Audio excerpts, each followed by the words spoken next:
Hello everyone, আমার নতুন আরেকটি ভিডিওতে আপনাদের সকলকে স্বাগত। আজকে বানাবো নিরামিষ আলুর দম। তো চলুন নিরামিষ আলুর দম বানানোর জন্য কি কি লাগছে দেখে নিই। এখানে নিরামিষ আলুর দম বানানোর জন্য আমি ডুমো ডুমো করে আলু কেটে নিয়েছি, আর রয়েছে চাল মগজ, আদা, টমেটো, 4-5টা আমন্ড আমি খোসা ছাড়িয়ে রেখেছি, জিরে গুঁড়ো আর শুকনো লঙ্কা রয়েছে, আর গোটা গরম মশলা ফোড়নের জন্য রয়েছে। তো চলুন এখানে প্রথমে এই মশলাগুলোকে আমি পেস্ট করে নিই। তো দেখুন আমি মিক্সির মধ্যে প্রথমে টমেটো, আদা, তারপরে ওই যে আমন্ডগুলো ছাড়িয়ে রেখেছিলাম ওই আমন্ড, শুকনো লঙ্কা আর ওই চাল মগজগুলো দিয়ে দিলাম। এবার এইগুলো দিয়ে ভালো করে অল্প একটু জল দিয়ে এগুলো ভালো করে পেস্ট করে নেব। তো চলুন পেস্ট করে নিই। এর সাথে আমি জিরে গুঁড়োটাও দিয়ে দিয়েছি যাতে জিরে গুঁড়োটা ভালোভাবে পেস্ট হয়ে যায়। টক দই দিয়ে ভালোভাবে পেস্ট করে নেব।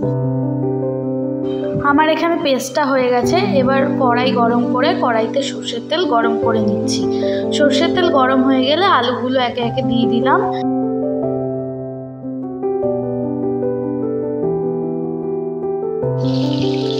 আলুর মধ্যে অল্প নুন আর হলুদও দিতে পারেন। আমি একটু নুন আর একটু হলুদ দিয়ে নিয়েছি যাতে আলুগুলো হালকা ব্রাউন কালারটা চলে আসে। এবার একে একে বাটা মশলাটার মধ্যে হলুদ গুঁড়ো আর একটু শুকনো লঙ্কার গুঁড়ো দিয়ে মশলার সাথে ভালো করে গুঁড়োগুলো মিশিয়ে নিচ্ছি। এদিকে আমার আলুগুলো হালকা ব্রাউন করে ভাজা হয়ে গেছে। তো আমি একে একে আলুগুলো তুলে নিলাম। এবার ওই সেম তেলের মধ্যেই আমি গোটা গরম মশলা ফোড়ন দিয়ে দিচ্ছি। গোটা গরম মশলার মধ্যে তেজপাতা, শুকনো লঙ্কা, এলাচ, দারচিনি, সামরিচ আর রয়েছে গোলমরিচ।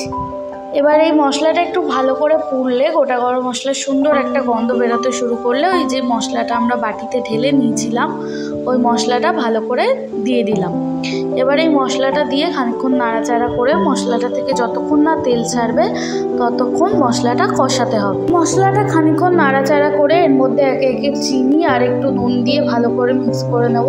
চিনিটা এখনই দিয়ে দিলাম, তাতে কালারটা ভালো আসবে। চিনি আর নুনটা দিয়ে ভালো করে মশলার সাথে মিক্স করে নিচ্ছি। অনেকক্ষণ নাড়াচাড়ার পর দেখুন মশলা থেকে তেল ছাড়তে আরম্ভ করেছে। ঠিক তখনই আমি ওই ভেজে রাখা আলুগুলো ওর ভেতরে দিয়ে দিলাম। এবার ভেজে রাখা আলুগুলো দিয়ে ভালো করে মশলার সাথে মিশিয়ে নেব আলুগুলো, যাতে মশলাগুলো প্রত্যেকটা আলুর গায়ে লেগে যায়। এইভাবে আমি আরও কিছুক্ষণ কষিয়ে নেব। খানিকক্ষণ কষিয়ে নেওয়ার পর এর উপর দিয়ে আমি একটু কাসুরি মেথি দিয়ে দিলাম। কাসুরি মেথিটা এখন দিলে কাসুরি মেথির গন্ধটা খুব ভালো আসবে।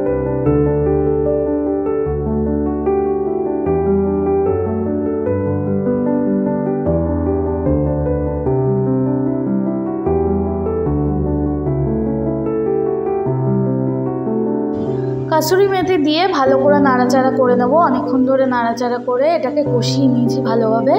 এবার এর মধ্যে দেব গরম জল। গরম জল দেবেন, তাহলে স্বাদটা আরও ভালো আসবে। ওই জন্য আমি খানিকটা গরম জল দিয়ে এটাকে ঢেকে রাখবো। দেখুন আমি প্রায় 10 মিনিট মতন ঢেকে রেখেছি। তো আলুটা আমার সিদ্ধ হয়ে গেছে। এই দেখুন আমার এখানে আলুর দমটা রেডি। এবার এর ওপর থেকে একটু গরম মশলা গুঁড়ো আর একটু ঘি দিয়ে নামিয়ে নেব। তো রেসিপিটা আপনাদের কেমন লাগলো অবশ্যই কমেন্ট করে জানাবেন। ভালো লাগলে একটা লাইক, শেয়ার ও সাবস্ক্রাইব করে পাশে থাকবেন। আমি এই আলুর দমটা আজকে খেয়েছি ছোলার ডালের পুরের পরোটার সাথে। আপনারা চাইলে লুচি, রুটি সব কিছুর সাথেই খেতে পারেন। আপনারাও বাড়িতে ট্রাই করবেন। তো দেখা হবে নতুন কোনো ভিডিওর সাথে। সবাই ভালো থাকবেন। টাটা।